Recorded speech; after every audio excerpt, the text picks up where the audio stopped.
Bastante entusiasmado de tener una oportunidad de conversar con ustedes un tema que a mi punto de vista considero es de vital importancia. No obstante, es un tema que no ha sido tocado con profundidad, con precisión por las autoridades competentes. Una de ellas es el Tribunal Constitucional y también por los académicos, los entendidos en derecho. Ha sido un tema que, si queremos ser rigurosos, ha pasado casi desapercibido de alguna u otra manera. Y dado la coyuntura de crisis sanitaria, de crisis económica y también una coyuntura política bastante compleja, donde todos los días ocurre alguna novedad, considero que hablar sobre el principio de subsidiariedad en la Constitución se convierte de vital, de vacilar importancia. Siendo así, para dar inicio a esta disertación, poder comprender lo que hoy en día es el principio de subsidiariedad nos obliga a escarbar en la historia de las ideas, en la historia del desarrollo de la economía, del derecho y de aspectos sociales que han terminado perfilando lo que hoy conocemos, entendemos por el rol subsidiario del Estado. Y para poder conocer sobre el rol subsidiario del Estado, es imperativo conocer un poco de historia. Y es que este tema tiene implicancias históricas, implicancias políticas, económicas, sociales, y me permitiría decir hasta filosóficas. Este tema no ha sido pacífico su surgimiento. Vamos a ver. El antecedente más remoto sobre la subsidiariedad lo vamos a encontrar en el filósofo Aristóteles, que si bien es cierto, no utilizó el vocablo subsidiario, pero entregó pequeños rasgos que luego serían recogidos, interpretados y concretados en lo que hoy conocemos como el principio de subsidiariedad. Aristóteles señalaba de que el cuerpo social está conformado por estructuras. Estas estructuras contienen, albergan el grupo familiar, alberga aldeas, lo que podríamos llamarle hoy en día barrios o vecindario, entre otros de igual o similar naturaleza, y que cada uno de estos pequeños espacios de asociación natural del ser humano alcanzan su estado máximo de plenitud, es decir, su mayor despliegue, solamente es posible a través del grupo social y el Estado, lo que Aristóteles denominaba como la polis. Es decir, Aristóteles le entrega valor a un grupo familiar, a un pequeño grupo social que le podemos llamar aldea, solamente a través de la polis. Fuera de la polis no existe, no es relevante, está invisibilizado para Aristóteles. Solamente dentro de este cuerpo social existe la familia y otros grupos de similar naturaleza. Eso tiene un aporte al rol subsidiario del Estado porque Aristóteles establece de que estos grupos que conforman la estructura social gozan de determinada autonomía en tanto se abocan a dar solución a determinados aspectos que les atañen. Por ejemplo, el grupo familiar procura gobernar la familia y cualquier relación interfamiliar, padre, madre, hijos y otros. Una aldea procura establecer determinadas reglas de convivencia, de sana convivencia social, entre otros. Entonces, Aristóteles entrega una pequeña plataforma que luego vendría a ser desarrollada por un filósofo, Tomás de Aquino, que perfilaría aún más lo que más adelante vendría a ser el principio de subsidiariedad. ¿Qué dice Tomás de Aquino? Tomás, bajo su lectura filosófica, señala de que existen formas no políticas de asociación. La forma política la encontramos en el Estado. Sin embargo, existen formas no políticas. Las no políticas, recogiendo lo que señalaba Aristóteles, es la familia, la aldea, gremios, órdenes religiosas, entre otros. Y tienen un lugar y función en donde no debe existir ninguna interferencia por parte del otro. Entonces, el pensamiento tomista no solamente se le reconoce su funcionalidad a estos grupos intermediarios no políticos, sino que también se respeta su independencia y autonomía. Es decir, lo que realiza determinado grupo, como por ejemplo puede ser una orden religiosa, no debe ingerir, no debe ser de injerencia tampoco de otro grupo que puede ser, por ejemplo, una organización de una aldea o una organización vecindaria o barrial. Entonces, Tomás de Aquino le entrega un perfil distinto y de mayor importancia a esos grupos que para Aristóteles eran una estructura que conformaban la polis y que para Tomás de Aquino eran grupos no políticos intermediarios entre el Estado y la sociedad en su conjunto. Aproximadamente en el año 1600-1610 existió un reconocido jurista, Johann Altius, que tuvo diversos aportes al pensamiento económico liberal, pero quizás el más importante para la ocasión, para el tema materia de estudios, pasa por su teoría de las esferas de la soberanía. Altius, conocido también para algunos como el primer federalista auténtico, para otros como el padre del federalismo, señala que dentro de cada sociedad, es decir, en los intestinos de una sociedad, de cada comunidad, existen pequeñas esferas de soberanía. Esta idea conllevó, por ejemplo, al federalismo, que es la organización territorial que algunos países han optado. Por ejemplo, el más importante, también por lo polémico, son los Estados Unidos. Estados Unidos se encuentra dividido en estados y cada estado goza de una soberanía, de una autonomía, de una independencia, sin perder la cohesión, la fusión de todos los estados que terminan conformando un país, en este caso los Estados Unidos. Entonces, Johann Altius, para recapitular, establece que la sociedad alberga pequeñas esferas de soberanía.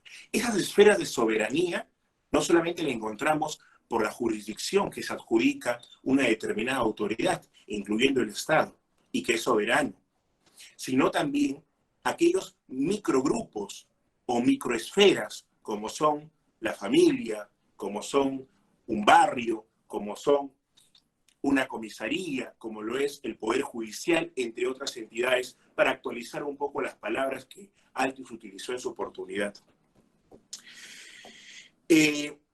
Como ustedes pueden ver, hasta este momento que estamos abordando, escudriñando un poco en el desarrollo histórico de lo que más adelante conocemos como el rol subsidiario del Estado, no encontramos ni el vocablo subsidiario, ni tampoco la definición ya acuñada, perfilada, configurada del rol subsidiario. Pero sí encontramos nociones preliminares que más adelante terminaron por darle forma a este principio de de tremenda importancia para el régimen económico constitucional. Entonces, la pregunta que ustedes probablemente se estén haciendo es en qué momento surge y en manos de quién surge este principio de subsidiariedad. Este principio surge en un momento histórico en donde las revoluciones burguesas propias de los siglos XVIII y XIX, en donde podemos encontrar la de mayor relevancia, que es la de la Revolución Francesa, donde había una necesidad de separar el Estado de la Iglesia por parte de los ilustrados, de los jacobinos, de las ideas de la Ilustración, de las ideas propias de la Revolución, donde se quería arrebatar el poder concentrado, el poder absoluto en ese rey, en ese monarca que concentraba todo el poder. Entonces, dicho esto, la Iglesia católica empieza a llevar a cabo una reacción ante estos sucesos, ante este acontecer histórico de revoluciones burguesas, de un afán de separar al Estado de la Iglesia. Hay una reacción por parte de la Iglesia. Esa reacción se le conoce como la doctrina social de la Iglesia. Y este es un punto importante. El principio de subsidiariedad no surge del derecho constitucional, no surge del derecho, surge de la doctrina de la Iglesia Católica. Luego tuvo un salto al mundo jurídico, un salto que vamos a analizar más adelante, pero surge de la doctrina social de la Iglesia, es decir, se desprende del pensamiento filosófico judeo-cristiano, y que lo vamos a abordar inmediatamente. Para empezar, hay que colocarnos en el contexto histórico-social de la época. Se vivía en el siglo XVIII, en el siglo XIX, un afán. El objetivo era el afán, la necesidad de poder reemplazar ese estado monárquico que era denominado como el antiguo régimen y actualizarlo a través de un imperio de la ley. Es decir, que el rey no esté por encima de todos y donde todos le deban al rey o al monarca, al déspota, al absolutista, sino que por encima de todos solamente se encuentre la ley, lo que se conoce en la doctrina como el Estado legal de derecho o el Estado legalista de derecho, que tuvo sus límites y se vio superado por lo que hoy conocemos como el Estado constitucional de derecho o el Estado convencional de derecho. Pero lo cierto es de que previo a ello, Estado e Iglesia eran una unidad, eran parte de uno solo o de un todo. Tanto altar como trono formaban una unidad. Estaban unidos, vinculados, a tal punto que era hasta difícil diferenciar los mandatos de un rey o de una autoridad eclesiástica de una autoridad religiosa. Entonces, surge una ley el 4 de julio de 1789, en toda la euforia y el fervor de la Revolución Francesa. Esta ley fue titulada como la ley Chapelier. Esta ley abolió completamente el sistema feudal de producción, ese sistema basado en la tierra, en donde existían dos clases sociales técnicamente. Por un lado, el siervo, o llámesele peón, que no era dueño de la tierra, de lo que trabajaba, y en la otra orilla se encontraba el señor feudal, o el capataz, o una suerte de autoridad económica que velaba por la integridad de su siervo y se adjudicaba todo lo que éste producía. Entonces, uno de los grandes triunfos de esta Revolución Francesa es precisamente esta ley del Chapelier, de que logra abolir oficialmente el feudalismo. Esto fue aprobado por la Asamblea Nacional Francesa.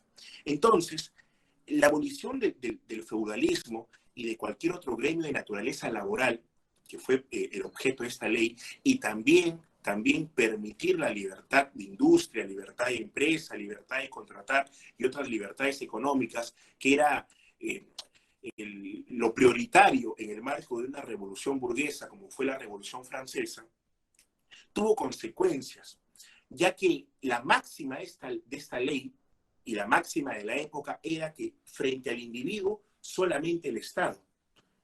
Es decir, no podía existir ninguna otra autoridad, ni eclesiástica, ni autoridad real. Entonces, automáticamente esto nos conlleva a señalar que es innecesaria cualquier participación del poder por cualquier otra autoridad que no sea el Estado bajo el imperio de la ley.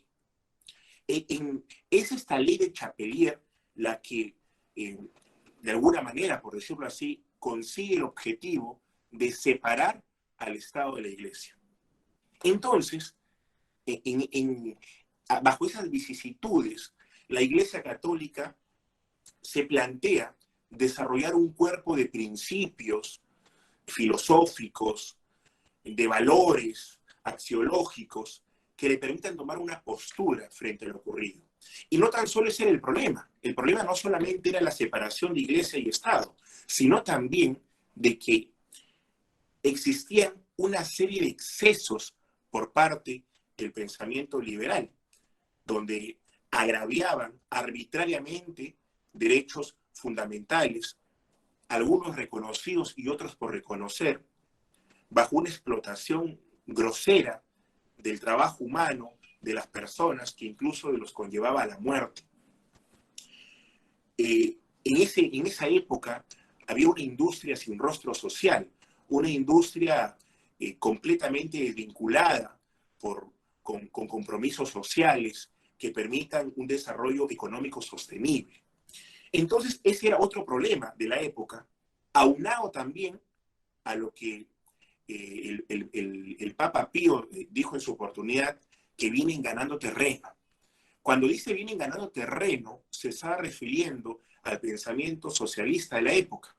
Y convivían dos socialismos, el socialismo utópico, también denominado el socialdemócrata, y por otro lado el socialismo que se autodenominaba socialismo científico, que encontraba como máximos exponentes a Carlos Marx, Engels y más adelante a Lenin de los bolcheviques en la Revolución Rusa y para otros también a Mao Zedong con su Revolución Cultural China.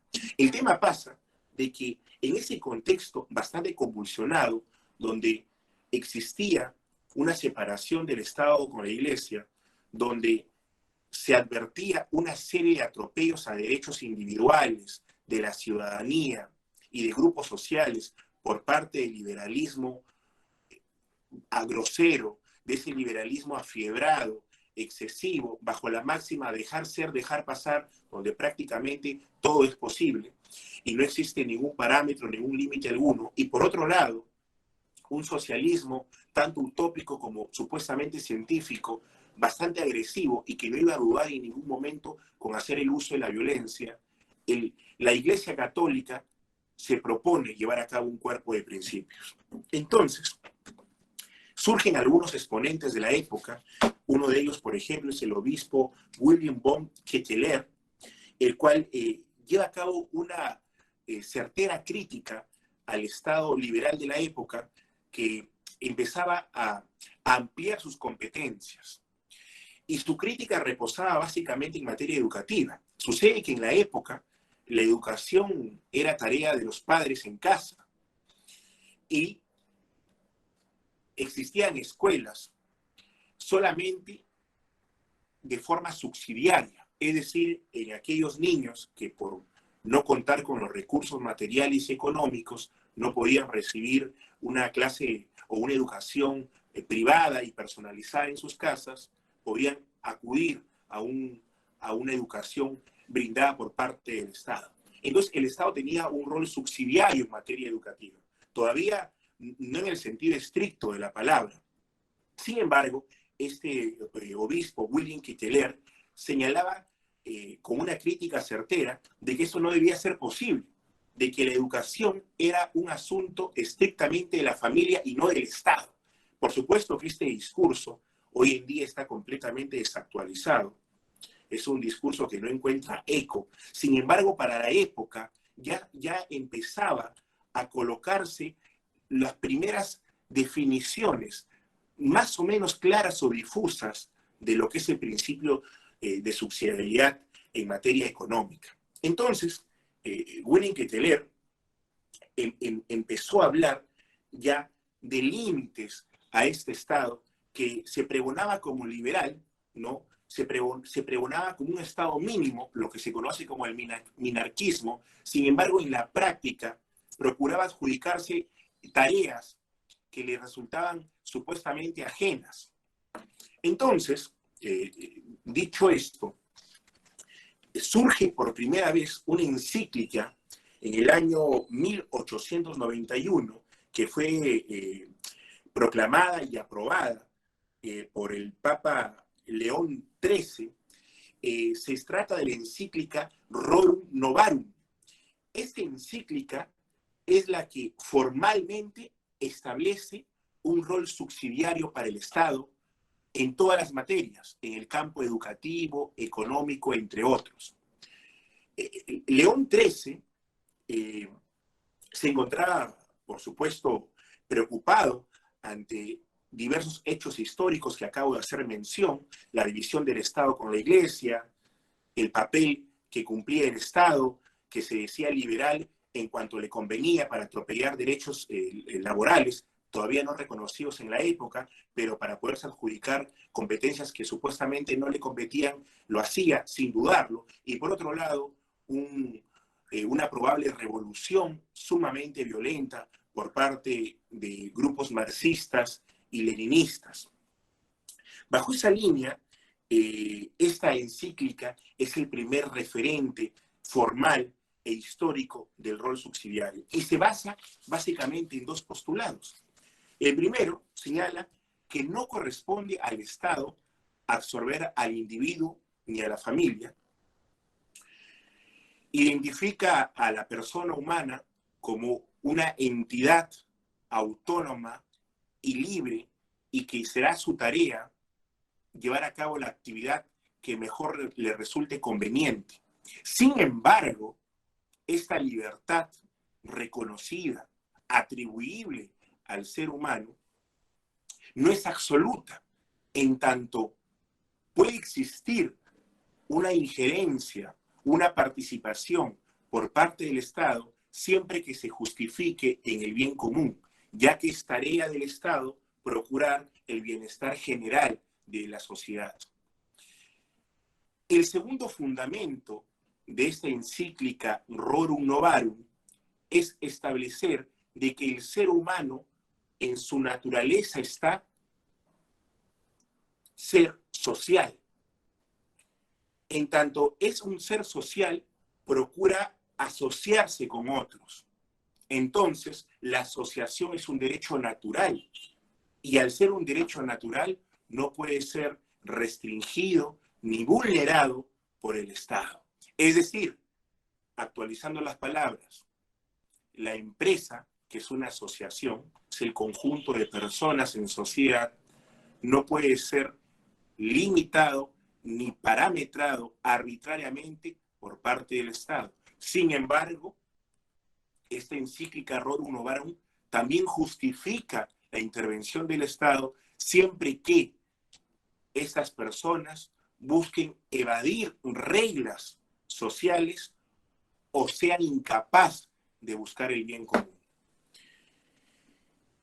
Si bien es cierto, la encíclica Rerum Novarum no desarrolla el vocablo o la palabra subsidiario, entrega por primera vez la definición del rol subsidiario, que en pocas palabras es decir, el Estado tiene un rol auxiliar de la sociedad, en este caso en materia económica. Es decir, se justifica su participación siempre que se procure el bien común. Acto seguido, en el año 1931, el Papa Pío XI proclama y aprueba el 40º Anno, que es otra encíclica que, a diferencia de la encíclica Rerum Novarum, sí desarrolla la palabra subsidiario y señala de que el Estado debe abocarse estrictamente a tareas de su exclusiva competencia. Tareas como, por ejemplo, procurar el bienestar común, fomentar el bienestar común, respetar y fomentar los derechos fundamentales, ahora derechos constitucionales, y no debería abocarse, señala Pío XI, perdón, no debería abocarse a tareas que podrían resultar, palabras duras, una pérdida de tiempo para los verdaderos y legítimos fines del Estado, o sea, para lo que ha sido creado el Estado. Esta postura termina siendo de corte estrictamente liberal. Es una postura bastante a rajatabla. Técnicamente coloca la disyuntiva: si el Estado interviene, es socialista y por ahí no es la vía, y si el Estado no interviene, es liberal y por acá es la vía. Prácticamente coloca esa disyuntiva, blanco y negro. Pero como vamos a ver en el curso de esta disertación, el rol subsidiario sufre diversas interpretaciones donde hoy en día no significa el ausentismo del Estado, ni tampoco significa una participación excesivamente activa por parte del Estado. Lo vamos a desarrollar con la siguiente pregunta, y que está en pantalla en la diapositiva. ¿Qué es la subsidiariedad? Para la doctrina social de la Iglesia, podríamos señalar que la subsidiariedad es un principio en el cual es tarea del Estado ejecutar una labor que direccione a la sociedad en la búsqueda de un bien común.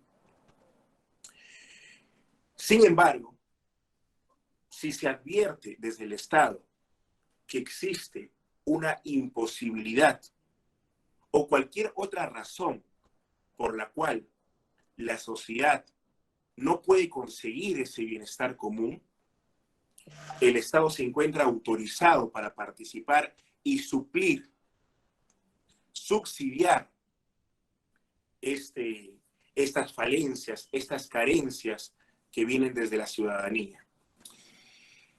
¿Qué es la subsidiariedad desde el derecho? En la diapositiva, como ustedes pueden ver en la flecha de color lila, he colocado una sentencia del Tribunal Constitucional, que es la primera que desarrolla una definición, una aproximación de lo que vendría a ser el rol subsidiario del Estado. Señala el Tribunal Constitucional en la sentencia 8/2003, que fue una acción de inconstitucionalidad, de que la subsidiariedad es un principio, pero también es un elemento de lo que vendría a ser la economía social de mercado. Y no cualquier elemento, es el elemento más importante, es el eje central de una economía social de mercado. En consecuencia, la subsidiariedad es aquello que soporta la actividad directa del Estado, pero una actividad directa que aparezca como complementaria, que aparezca como auxiliar y que aparezca como temporal. Es decir, cuando existen elementos habilitantes para que el Estado participe en actividad empresarial, el Estado está autorizado, está legitimado para ello. Esta definición, en lo personal, satisface, a pesar de lo genérica que puede ser, pero satisface preliminarmente una definición de la subsidiariedad, porque se coloca exactamente en medio del espectro político. Y hablo de lo político porque, como dije en un primer momento, este tema tiene implicancias políticas. Hay un debate político y filosófico detrás. ¿Y cuál es ese debate? El debate se podría resumir con fines explicativos, porque es mucho más que esto es sumamente complejo, pero se podría resumir en la pugna de dos alas, o de dos vertientes, o de dos frentes. El primero, que es el liberal, que se reposa en la máxima dejar ser, dejar pasar, es decir, déjame ser lo que yo quiero y no te pongas en mi camino. Esta máxima que viene del francés, laissez-faire, que define ese liberalismo bastante grosero, que no tiene ninguna responsabilidad con la sociedad. Y por otro lado, encontramos esa vertiente política marxista que procura en su proyecto político arrebatar los medios de producción de los privados y entregárselos al Estado en aras de la sociedad en su conjunto. Supuestamente el Estado representa a la sociedad, sobre todo a ese sector que en el lenguaje marxista es denominado el proletariado, y administrarlos bajo el yugo estatal. Sin embargo, históricamente se ha demostrado hasta el cansancio, por decirlo, y esto hay que decirlo así, sin temor a los cuestionamientos políticos, de que en la práctica esto no ha dado resultados que permitan la prosperidad o que permitan lo que se busca colocar como objeto, como meta.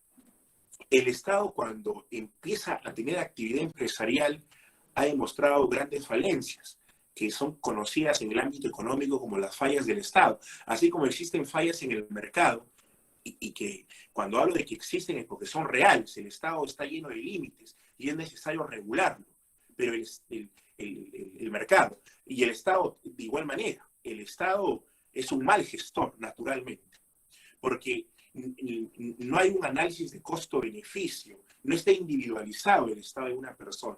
Cuando el Estado falla en materia económica, se termina ensanchando más. El privado, cuando falla en materia económica, termina siendo expectorado por parte del mercado. El castigo de un empresario que no fue un buen gestor de sus recursos es terminar siendo expectorado por el mercado. El mercado lo castiga de esa manera, porque el consumidor ya no tiene interés sobre el producto o sobre el servicio que ofrece este empresario o esta empresa. En el caso del Estado termina siendo lo contrario.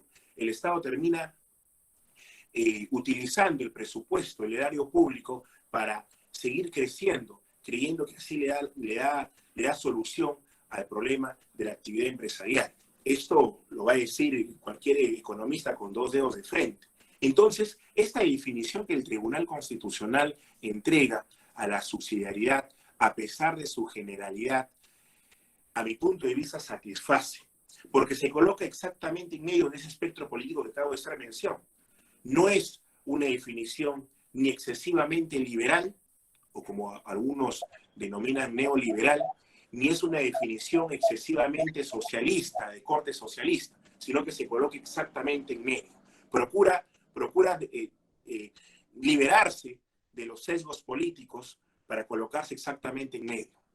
Es decir, en donde el Estado puede regular el mercado, puede llevar a cabo actividad empresarial siempre que ésta se justifique. Se justifique cuando los privados no puedan o no quieran, o cuando sea de necesidad pública. Pero lo vamos a ir desarrollando en el curso de la disertación. El siguiente punto señala, y ya está la diapositiva proyectada, anterior, por favor, Kenia, si fueras tan amable, señala principio de subsidiariedad como elemento central en la economía social de mercado. Como lo dije hace un instante, el Tribunal Constitucional ha señalado de que la subsidiariedad es un rol del Estado, pero también es un elemento, y el elemento más importante de la economía social de mercado. He colocado a dos autores importantes allí en la diapositiva. El primero es César Landa, reconocido jurista, y Waldo Cresalsa, otro de igual importancia. César Landa señala de que el rol subsidiario del Estado se incluye entre los principios rectores de la Constitución económica. Pero César Landa también dice algo importante, y lo he podido leer en sus obras y también en sus disertaciones que ha tenido, es de que el principio de subsidiariedad solamente se circunscribe a la actividad empresarial del Estado y no abarca, y yo estoy completamente de acuerdo con él, y no abarca en aspectos macroeconómicos, donde, por ejemplo, el Estado lleva a cabo la dirección de la política monetaria, de la política tributaria, entre otros, de igual naturaleza. Es decir, el Estado tiene la facultad constitucional de velar por aspectos macroeconómicos, pero en la actividad empresarial, que es una actividad directa del Estado, donde ingresa abruptamente al terreno económico, existen parámetros que es precisamente el principio de subsidiariedad. Ahora, acá hay un punto importante que desarrollar y que tiene que ver con lo económico. El derecho es una ciencia que se auxilia en otras. Y cuando se aborda temas de esa naturaleza, nos auxiliamos en lo económico, en lo antropológico, en lo social, etc. Hay un punto económico importante. Cuando el Estado participa en la economía a través de una actividad empresarial, lleva a cabo inevitablemente una competencia desleal con los privados. Competir con el Estado es prácticamente imposible. Es una tarea dantesca.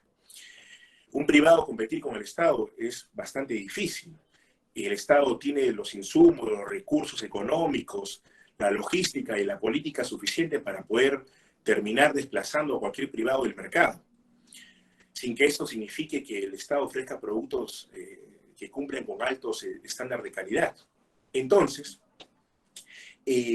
cuando el Estado interviene en economía, lleva a cabo una competencia desleal. Y eso es lo que se procura evitar con el principio de subsidiariedad, que el Estado no compita con el privado. Y es algo que tiene que ser evaluado, sometido a reflexión en el momento que se está discutiendo si el Estado interviene o no en determinado sector económico.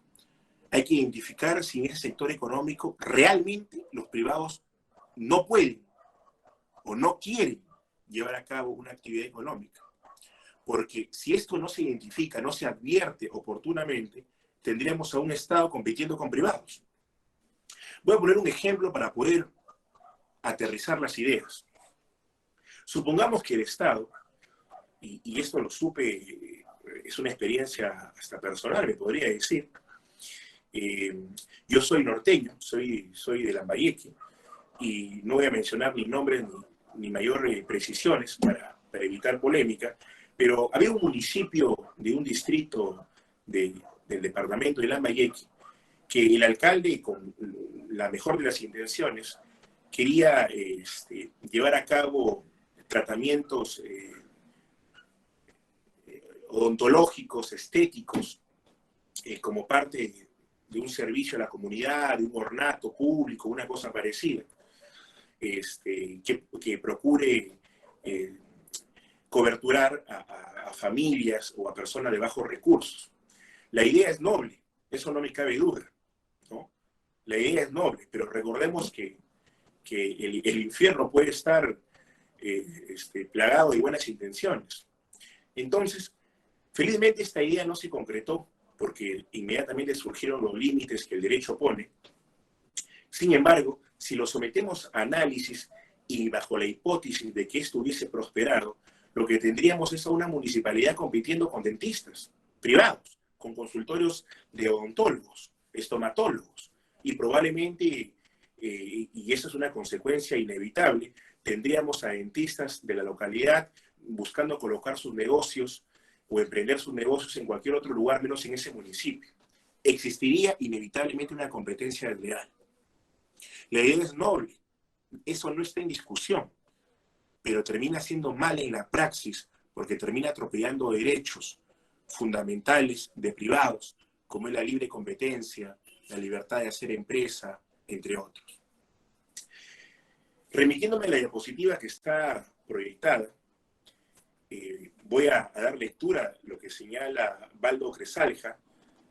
Dice, la economía social de mercado es un sistema en el que la iniciativa privada y las leyes de la oferta y demanda tienen preeminencia. Es decir, me voy a permitir hacer un paréntesis, es decir, que hacer empresa y someter los precios a la oferta y demanda, que es una ley en la economía, es privilegio o es prioridad para el régimen económico constitucional vigente.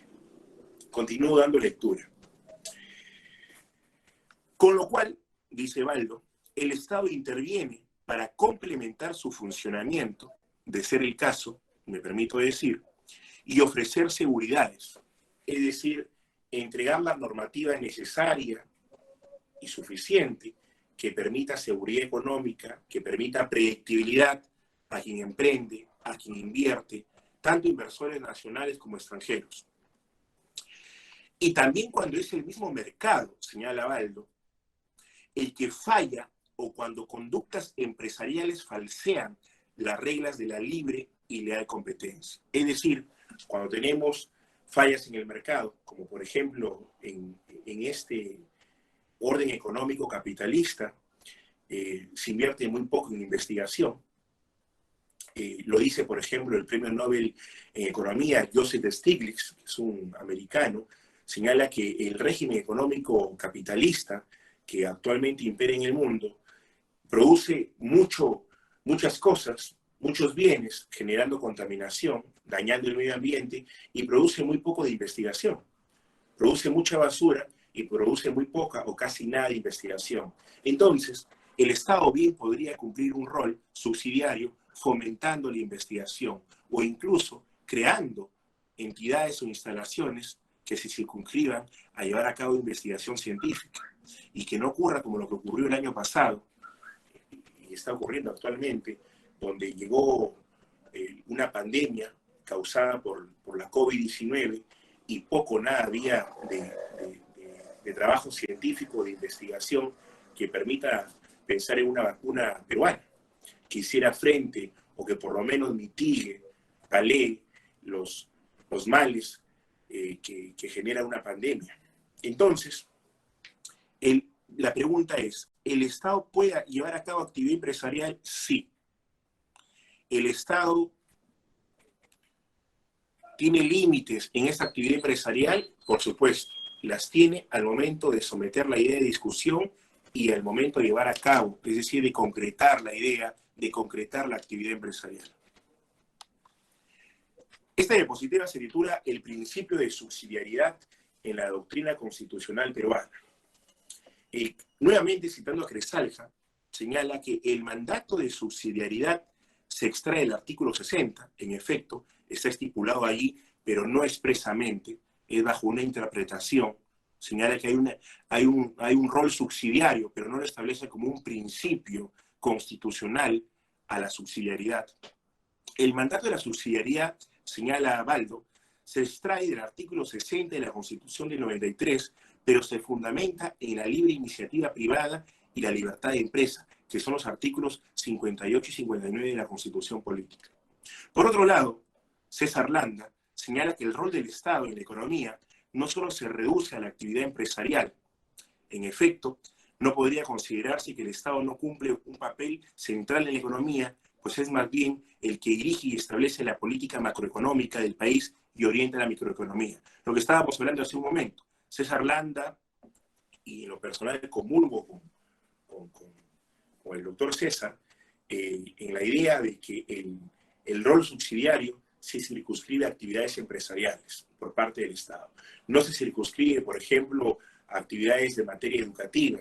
No tenemos a un Estado que solamente tiene escuelas para determinado sector, aunque en la práctica pareciera que es así, pero desde la teoría, desde el campo de las ideas y de lo jurídico, esto no es así ni debería ser así. Y tenemos a un Estado que goza de las facultades para regular la política macroeconómica y microeconómica. Por otro lado, tenemos una interpretación restrictiva del principio de subsidiariedad. Sucede de que existen técnicas de interpretación de una norma constitucional. Tenemos quizás las dos más importantes, que es la interpretación literal y la interpretación teleológica. La interpretación literal, como su nombre lo dice, es someter a la literalidad, es decir, a la lectura expresa, rigurosa y estricta del artículo de la Constitución y llevar a cabo una conclusión que consideramos que es legítima. Entonces, si sometemos el artículo 60 que desarrolla o que desarrollaría este principio de subsidiariedad a esta interpretación literal, tenemos de que el Estado no debería intervenir en economía, en la actividad empresarial. Tenemos a un Estado ausente. Esa es una interpretación restrictiva del principio de subsidiariedad. Pero por otro lado, en la otra orilla, tenemos una interpretación extensiva de la subsidiariedad. Y eso es gracias también a una senda y uniforme jurisprudencia del Tribunal Constitucional, que si bien es cierto no es abundante en desarrollar, en definir, en parametrar el principio de subsidiariedad, pero sí nos entrega luces y nos permite decir de que existe una interpretación extensiva de este rol subsidiario. Y hablamos de extensiva en tanto no se fomente el ausentismo del Estado, sino más bien se invita al Estado a identificar elementos o condiciones materiales que permitan justificar una intervención, es decir, una actividad empresarial por parte del Estado. Interpretación constitucional de la actividad empresarial por el Tribunal Constitucional. Aquí hay una sentencia del año 2014 que considero también importante, razón por la cual le he colocado acá, que a la letra dice y pasaremos a interpretar. El principio de subsidiariedad debe interpretarse de cara a los artículos 58 y 59 de la Constitución, tomando en cuenta que la acción del Estado debe darse ante la insuficiencia de la oferta privada. Esa sentencia del año 2014, que viene de un proceso de inconstitucionalidad, señala que el principio de subsidiariedad no puede ser leído de forma aislada con los demás artículos de la Constitución, porque estaríamos observando el principio de unidad constitucional y también el principio de concordancia y de sistematización de la Constitución. Entonces, ¿qué dice el artículo 58 y 59? Desarrolla que es tarea del Estado fomentar la inversión privada, la actividad privada. También es tarea del Estado procurar el bienestar de la sociedad. Entonces, recogiendo esos postulados, la subsidiariedad tiene que ser entendida como aquella actividad directa por parte del Estado, donde va a ser respetuoso de los privados, donde va a procurar el bien común, siempre que exista una insuficiencia de la oferta del sector privado.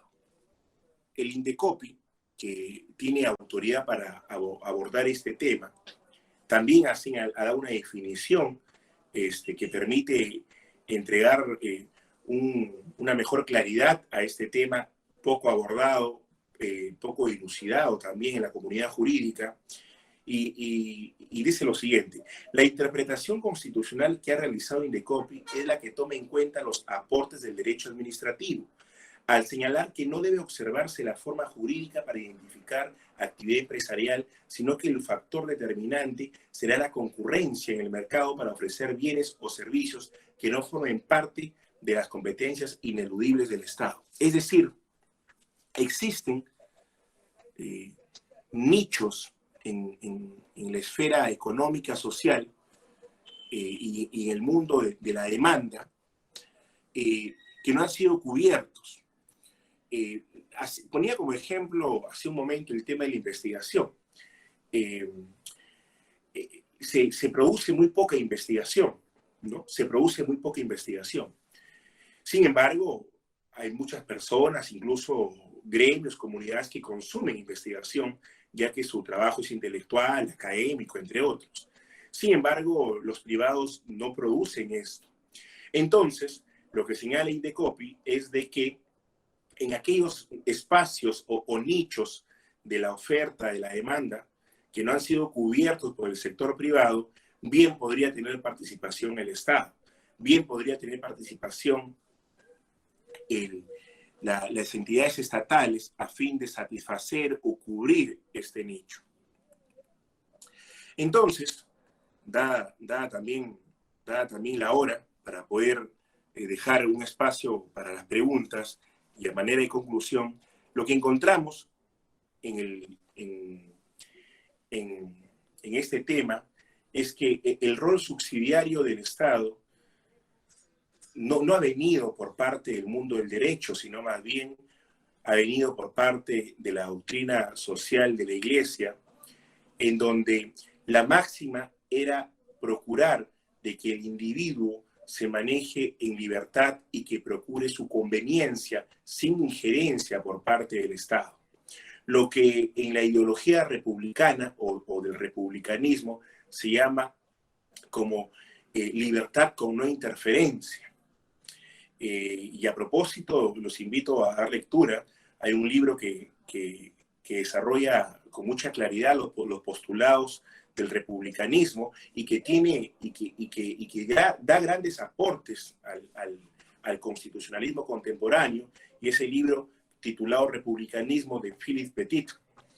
Entonces, la doctrina social de la Iglesia procura de que el Estado no tenga esta injerencia. Sin embargo, si nosotros continuamos esbozando esta retórica, este discurso, sería igual a quedarnos atrapados en el tiempo. Existen causales como la necesidad pública, el bien común, entre otros, que justifican desde un punto de vista moral incluso, jurídico, económico y político, la participación del Estado haciendo empresa, procurando actividad empresarial a efectos de cubrir demandas y de satisfacer a consumidores que no están siendo satisfechos por el sector privado. También el Estado está autorizado a tener una actividad empresarial cuando los privados estén imposibilitados de llevar a cabo esta actividad económica. Por ejemplo, una coyuntura de pandemia justifica la actividad empresarial, desde mi punto de vista, siempre en última ratio. Es decir, cuando los recursos que me franquea la ley no me han permitido regular de manera óptima una carencia que se desnuda, su precariedad se desnuda en el marco de una crisis sanitaria o de una crisis política, económica. Cuando se desnuda esta precariedad, el Estado está autorizado para poder participar en esta actividad empresarial, pero siempre y cuando en última ratio, es decir, en última instancia. Este principio de subsidiariedad, si bien es cierto, se circunscribe en estricto a la actividad empresarial, como bien lo dice el jurista César Landa, a la actividad empresarial del Estado, pero si nos esforzamos en ser creativos, nos daremos cuenta que también tiene un efecto transversal en otras ramas del derecho, por ejemplo, en el derecho penal. El derecho penal, desde un punto de vista constitucional, contemporáneo, es percibido, lejos de buscar sancionar al individuo que infringe la ley, es en colocar parámetros al Estado y al ius puniendi, colocarle límites a efectos de procurar una sanción proporcional y razonable. Entonces, podríamos hablar también en el derecho penal como un rol o un principio subsidiario y de última ratio por parte del derecho penal.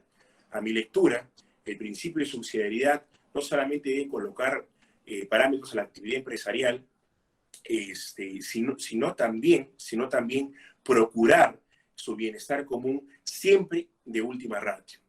Sin otro punto más que abordar, estoy bastante agradecido por la oportunidad. Quedo atento por cualquier pregunta del auditorio. Muchas gracias a todos. Gracias a usted, doctor Marcos. Entonces, a continuación, invitamos a los asistentes a hacer las preguntas o comentarios al doctor. La pregunta del doctor Ricardo Moreno dice: ¿qué concepto maneja el Tribunal Constitucional del tema? Ok, gracias a Ricardo por su pregunta. Como lo dije dentro de la disertación y en las diapositivas que ustedes han podido apreciar y que seguro les estarán compartiendo más adelante, el Tribunal Constitucional ha señalado de que el principio de subsidiariedad es un elemento eje, un elemento básico en un régimen de economía social de mercado. Esto quiere decir de que la economía social de mercado, se soporta en que el Estado tenga una actividad empresarial que aparezca de forma auxiliar, complementaria y temporal o provisoria. Es decir, cuando el Estado va a llevar a cabo una actividad empresarial, solamente tiene que ser con fines auxiliares y complementarios, y siempre que tenga un aspecto o una característica temporal, es decir, por determinado tiempo. Esta no puede ser perpetua. Hay algo importante, aprovechando la pregunta, que quisiera hacer atención. En los Estados Unidos, por ejemplo, siempre se ha procurado de que el Estado no tenga ningún tipo de participación empresarial. Siempre allí han estado los privados, digamos, en el terreno económico sin mayor límite por parte del gobierno. Sin embargo, suscita una figura que yo les invito a revisar cuando tengan oportunidad, que se llama el Core Packing Plan, que fue llevado a cabo, fue una política llevada a cabo por Roosevelt, en donde se procura que el Estado tenga una mayor participación. Si no fuera por el Core Packing Plan, el gobierno de los Estados Unidos jamás habría podido rescatar al sector inmobiliario y financiero de la caída económica que tuvieron en el año 2008. Es decir, esta política entrega una diferencia al Estado y le permite que éste participe. Y esta política del Core Packing Plan enarbola precisamente las teorías de Keynes, o Keynes como se escribe, ¿no? En el año 1928, Keynes, un economista de renombre en los Estados Unidos, ganó suma relevancia gracias a sus teorías, las cuales se pueden simplificar no quiero sacrificar la calidad, pero vamos a decir que se simplifican de que en el Estado, si bien es cierto, no debe tener participación, pero en momentos de crisis sí, para lo cual tiene que llevar a cabo una política fiscal agresiva que permita recaudar un presupuesto significativo que la conlleve a cumplir con los objetivos en el marco de una crisis. Yo creo que eso debería ser materia de interés de nuestras autoridades actuales, sobre todo en esta crisis económica, sanitaria que estamos viviendo. Gracias por la pregunta, Ricardo. Nuestra siguiente pregunta de Mario Villavicencio nos dice, ¿cree usted que la actual Constitución cumple su rol subsidiariedad cuando esta Carta Magna fue discutida y aprobada bajo un gobierno que cerró un congreso en 1992? Bien, gracias, Martín. Yo quisiera primero invitar a diferenciar lo que es una crisis de legitimidad de origen de una constitución de una crisis de legitimidad de ejercicio.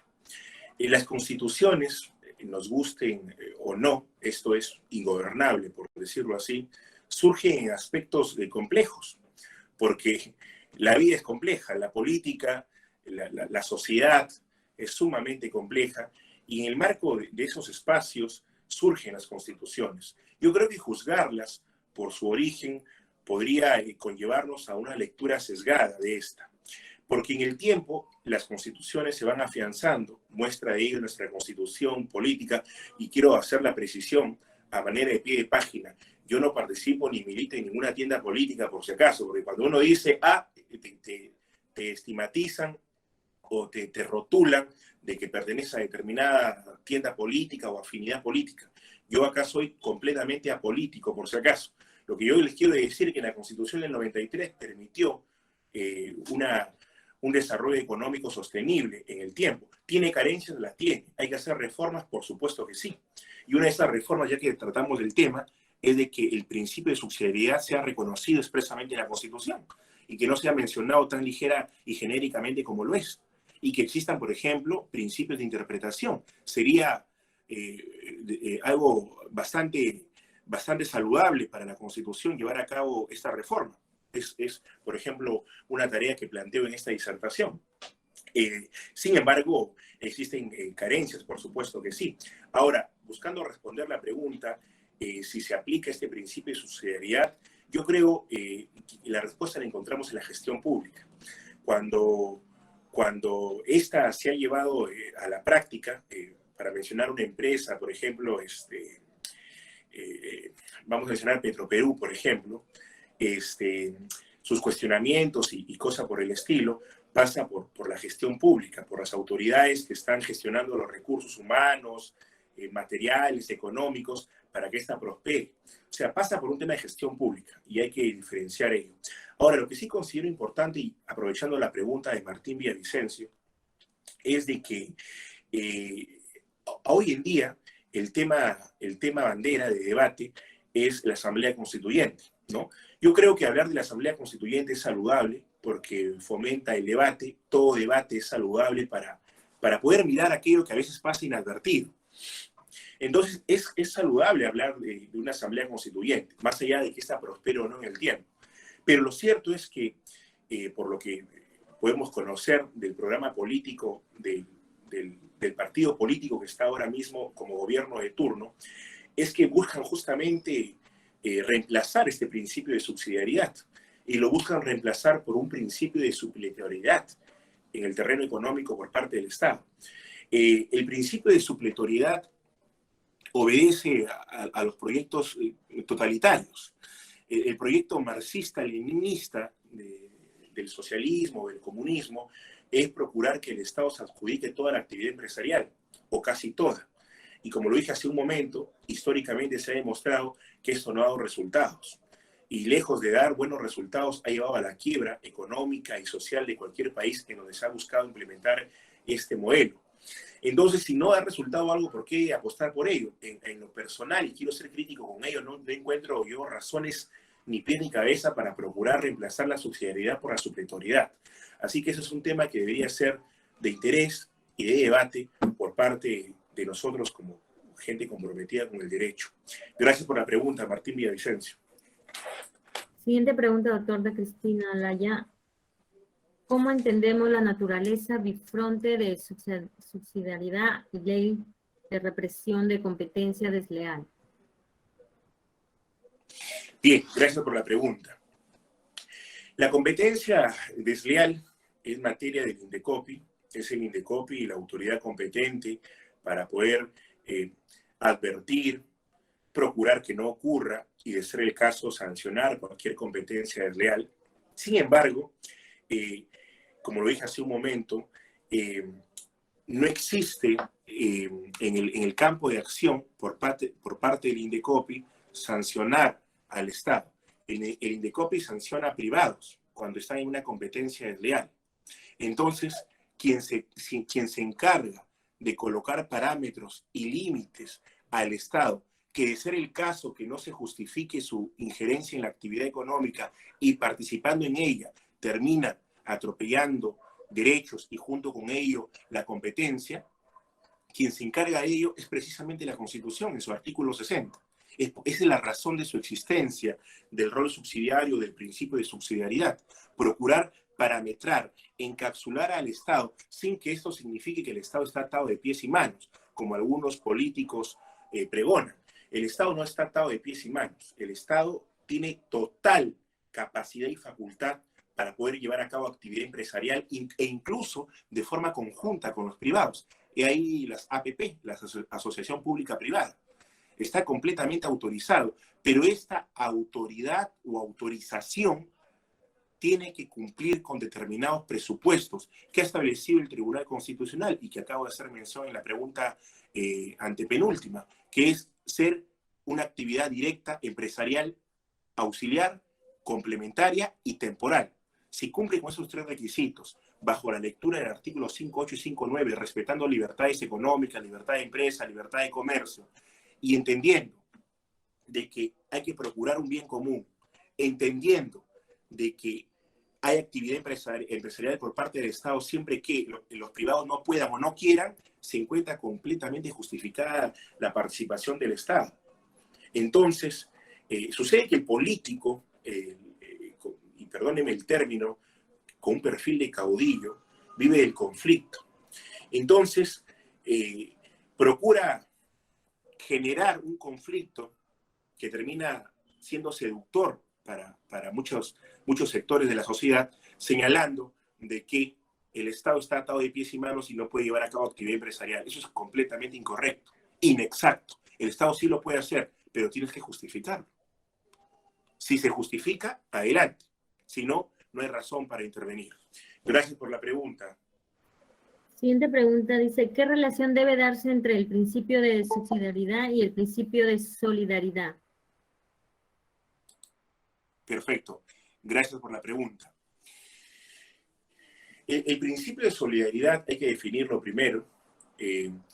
Procura de que el Estado, cuando fomenta la actividad privada, la actividad empresarial, procure una correcta administración de la riqueza, que procure la democratización de la economía y del bienestar, ¿no? Ese es el principio de solidaridad. Entonces, el vínculo que encontramos con el rol subsidiario es que el Estado está autorizado a fomentar efectivamente la actividad empresarial porque vivimos un pluralismo económico. Se respeta todo tipo de actividad económica, la comunal, la agraria, la empresarial, etc. El Estado respeta, fomenta, regula.